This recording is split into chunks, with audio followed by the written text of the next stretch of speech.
ఇప్పటికే తెలంగాణ దేశవ్యాప్తంగా ఎస్ఐఆర్ పేరుతో జరుగుతున్నటువంటి ఆ కార్యక్రమాలు చూస్తూ ఉన్నాం. ప్రతి ఊర్లో కూడా ఎన్యూమరేటర్లు కావచ్చు లేకపోతే బిఎల్ఓలు అందరూ కూడా ప్రతి గ్రామంలో ఉన్నటువంటి ప్రతి ఇంటికి వెళ్ళి ఆ ఇంట్లో ఎంతమంది ఓటర్లు ఉన్నారు, ఎవరైనా ముసలి వాళ్ళు చనిపోయిన వాళ్ళు ఉన్నారా, లేకపోతే పెళ్ళై వేరే ప్రదేశానికి వెళ్ళే వాళ్ళు ఎవరైనా ఉన్నారా, అసలు ఎంతమంది ఇంటూ మొత్తం ఎంతమంది ఉన్నారు, ఎన్ని ఓట్లు ఉన్నాయి, నిజమైన ఓట్లు ఏమైనా కల్తీ జరుగుతూ ఉందా, లేకపోతే ఇంట్లో ఉన్న వాళ్ళలో డబల్ ఓట్లు ఎవరికైనా ఉన్నాయి, డబల్ అంటే ఈ రాష్ట్రంలో ఒకరు ఓట్లు వేయడం, లేకపోతే ఈ జిల్లాలో ఈ రాష్ట్రంలో లేకపోతే ఈ గ్రామంలో ఈ విధంగా రెండు ఓట్లు ఎవరికైనా ఉన్నాయని చెప్పేసి ఈ విధమైనటువంటి నిర్ధారణ కోసం కూడా దీన్ని తీసుకొచ్చినట్టు తెలుస్తుంది. దీనికి సంబంధించి ఒకే ఇంటి నెంబర్పై 100 ఓట్లు, ఖాళీ ఫ్లాట్స్లోనూ వందలాది ఓట్లు, సార్తో వెలుగులోకి చిత్ర విచిత్రాలు, నత్తనడకన ఎన్యూమరేషన్ల ఫారాలు పంపిణీ. రాష్ట్రంలో జరుగుతున్నటువంటి ఓటర్ జాబితా సమగ్ర సవరణలో అనేక చిత్ర విచిత్రాలు వెలుగు చూస్తున్నాయి. గతంలో ఏమాత్రం విచారణ లేకుండా రెవెన్యూ మున్సిపల్ అధికారులు ఇష్టానుసారంగా వందల వేల సంఖ్యలో ఓటర్లు నమోదు చేశారనే విమర్శలు వస్తున్నాయి. ఖాళీ ఫ్లాట్స్ ఒకే ఇంటి నెంబర్పై వందలాది ఓట్లు ఉండటం విస్మయానికి గురి చేస్తున్నది. ముఖ్యంగా మేడ్చల్, రంగారెడ్డి, హైదరాబాద్, సంగారెడ్డి పట్టణ ప్రాంతాల్లో ఖాళీ స్థలాల్లో ఫ్లాట్ నెంబర్స్ చూపించి ఓట్లు నమోదు చేయించాలని గుర్తించారు. ఖాళీ ఫ్లాట్ నెంబర్లపై 200కు పైగా ఓట్లు. కేంద్ర ఎన్నికల సంఘం రాష్ట్రంలో గల ఓటర్ జాబితాలను పేర్లందరిలో ఎన్యూమరేషన్ ఫారాలు ముద్రించి ఇవ్వడం ప్రారంభించడంతో అక్రమాలు రీతిన చేసిన ఓటర్ల నమోదు వ్యవహారం వెలుగులోకి వస్తున్నది. నగర శివారులోని ఒక జిల్లాలో ఖాళీ స్థలం ఫ్లాట్ నెంబర్ను చూపించి ఏకంగా 200కు పైగా ఓట్లు ఉన్నాయని గుర్తించారు. ఇది చూసి బిఎల్ఓలు, మున్సిపల్ అధికారులు అవాక్కైనట్టు తెలిసింది. ఖాళీ స్థలంలో వందల సంఖ్యలో ఓట్లు ఎలా నమోదయ్యాయని ఒకరి ముఖం మరొకరు చూసుకుంటారని, ఒకరిపై ఒకరు నెపం మోపుకుంటున్నారని సమాచారం. ఇప్పుడు ఏం చెయ్యాలో తెలియక వారు తలలు పట్టుకుంటున్నట్టు తెలిసింది. ఒకే ఇంటి నెంబర్పై 100కు పైగా, అదే జిల్లాలో ఒకే ఇంటి నెంబర్పై 100కు పైగా ఓట్లు ఉన్నాయని గుర్తించిన బిఎల్ఓ షాక్కు గురైనట్టు తెలిసింది. దీంతో ఆ ఇంటిని వెతుక్కుంటూ వెళ్లి యజమానిని ప్రశ్నించినట్టు సమాచారం. దీంతో గతంలో ఇక్కడ ఇటుక బట్టిలో ఇటుక తయారు చేసే కూలీలు ఉండేవారని, వారందరినీ ఓటర్లుగా నమోదు చేయించారని ఆయన చెప్పినట్టు తెలిసింది.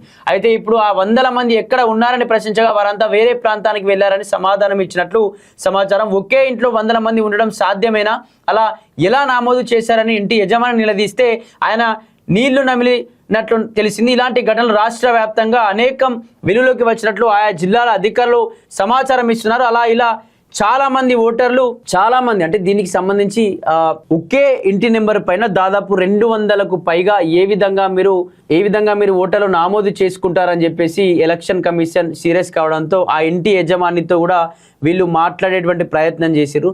ఇంటి యజమానితో మాట్లాడితే ఇంటి యజమాని ఏం చెప్తున్నాడు, లేదు ఇక్కడ ఇటుక బట్టి ఉండేది, ఇటుక బట్టి దగ్గర చాలా మంది కూడా వర్క్ చేసేవారు, వాళ్ళు అంటే ప్రాంతాల వారిగా వాళ్ళు వెళ్ళిపోతూ ఉంటారు కాబట్టి ఎక్కువ రోజులు ఇక్కడ కొనసాగారు కాబట్టి అంటే వాళ్ళు వలసలాగా వెళ్తూ ఉంటారు. ఇక్కడ ఇటుక బట్టిలో పని అయిపోగానే ఇక్కడ మా పని క్లోజ్ కాగానే వేరే ప్రాంతానికి వెళ్ళిపోతారు కాబట్టి ఇక్కడ వచ్చినటువంటి వాళ్ళకి చాలా మంది ఉన్నారు కాబట్టి వాళ్ళకు వాళ్ళకు కూడా ఇక్కడ ఓటర్ ఐడీస్ ఇక్కడ ఇవ్వాల్సి వచ్చింది అని చెప్పేసి కూడా చెప్తున్నటువంటి పరిస్థితులు చూస్తూ ఉన్నాం. ఓకే, ఇక్కడ చూసుకోవచ్చు. దొంగ ఓట్లు వేయించారనే అనుమానాలు వ్యక్తమవుతున్నాయని, దొంగ ఓట్లు నమోదు చేసిన వారిపై ఎలాంటి చర్యలు తీసుకోవాలనే దానిపై ఎన్నికల సంఘం అధికారుల నుంచి స్థానిక అధికారులు స్పష్టత కోరినట్టు తెలిసింది. ఒకే చెడు నుంచి ఎన్యూమరేషన్ ఫారాల పంపిణీ. గ్రామాలు, పట్టణాలు, నగరాల్లో బిఎల్ఓలు ఇంటికి తిరుగుతూ ఎన్యూమరేషన్ ఫారాలు పంపిణీ చేయాలి. కానీ నగరాల్లో అనేక ప్రాంతాల్లో కమ్యూనిటీ హాల్స్, వారి ఇళ్లలో కూర్చోవడం సెంటర్లో ఒక ప్రాంతంలో కూర్చొని ఫారాలను పంపిణీ చేస్తున్నారని ఎన్నికల అధికారులకు ఫిర్యాదు అందుతున్నాయి. ఇంటింటికి వెళ్లకుండా ఒకే దగ్గర ఉండి ఫారాలను ఇవ్వడం నిబంధనలకు విరుద్ధం. ఇంటింటికి తిరిగి ఇస్తేనే వారు అక్కడ నివాసం ఉంటున్నారా లేదా వేరే ప్రాంతంలో ఉంటున్నారా అనేది తెలుస్తుంది. అదే సమయంలో ఒకే దగ్గర ఒకే ఇంట్లో ఎక్కువ సమయంలో ఓట్లు ఉంటే గుర్తించవచ్చు. చిన్న ఇంట్లో 10ల సంఖ్యలో ఓట్లు ఉండడం ఏ విధంగా సాధ్యమనేది తెలుస్తుంది. అయితే ప్రతి ఇంటికి వెళ్లాలనే నిబంధనను కొందరు బిఎల్ఓలు ఉల్లంఘిస్తున్నట్లు కంప్లైంట్స్ ఉన్నాయి. అదే సమయంలో గత నెల 25 నుంచి ఎన్యూమరేషన్ ఫారాల పంపిణీ ప్రారంభం కాగా కొన్ని పోలింగ్ బూత్ల పరిధిలో ఇప్పటి వరకు 20 నుండి 25% ఎన్యూమరేషన్ ఫారాలు మాత్రమే పంపిణీ చేశారు. రాష్ట్ర రాజధాని శివారు ప్రాంతాల్లో జిల్లాలో ఫారాలు పంపిణీ మరింత నత్తనడకన సాగుతున్నది. కొందరు బిఎల్ఓలు యాక్టివ్గా లేరని గుర్తించారు. మున్సిపాలిటీలకు చెందిన శానిటేషన్ సిబ్బంది అవగాహన లేని వారికి బాధ్యతలు అప్పగించారనే ఆరోపణలు వినిపిస్తూ ఉన్నాయి. దీనికి సంబంధించి ఒకే ఇంట్లో దాదాపు 100కు పైగా 200కు పైగా ఓట్లు ఏ విధంగా ఉంటాయి, అసలు ఈ ఓట్లను నమోదు చేసినటువంటి వ్యక్తులు ఎవరు, ఇక్కడ ఆ రాష్ట్రంలో ఉన్నటువంటి ఆ జిల్లాలో ఎన్నికల అధికారులను పిలిపించుకొని వార్నింగ్ ఇచ్చినట్టు తెలుస్తుంది.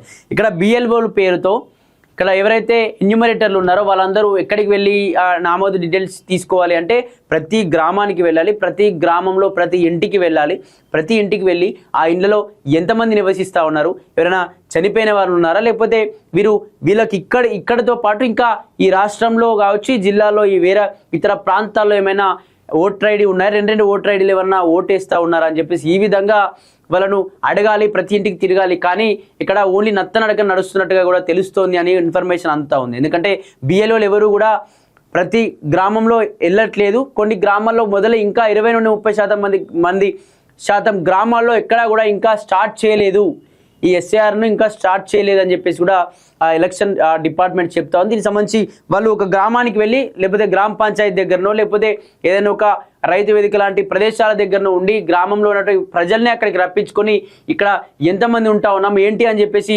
వాళ్ళే డీటెయిల్స్ తీసుకుంటా ఉన్నారు. కానీ అలా వెళ్ళడం కరెక్ట్ కాదు, ఖచ్చితంగా బీలోలు ప్రతి గ్రామానికి వెళ్ళాలని చెప్పేసి ఈ విధంగా నిబంధనలు ఉన్నాయని చెప్పేసి కొన్ని కావాలని ఇక్కడికి వెళ్ళట్లే అని చెప్పేసి మాకు ఇన్ఫర్మేషన్ అంతా ఉంది. అది కరెక్ట్ కాదు. ఖచ్చితంగా ప్రతి గ్రామంలోకి ప్రతి ఇంట్లోకి వెళ్తేనే మనకు నిజంగా నిజ నిర్ధారణ అవుతుంది, ఎన్ని ఓట్లు ఉన్నాయి, ఎంతమంది ఉంటా ఉన్నారు. ఒక చిన్న ఇంట్లో 10 ఓట్లు ఉంటే 10 మంది ఏ విధంగా ఇందులో ఓటు నమోదు చేసుకుంటారని చెప్పేసి ఈ విధంగా వాళ్ళని అడిగేటువంటి ప్రయత్నాలు ఉంటాయి.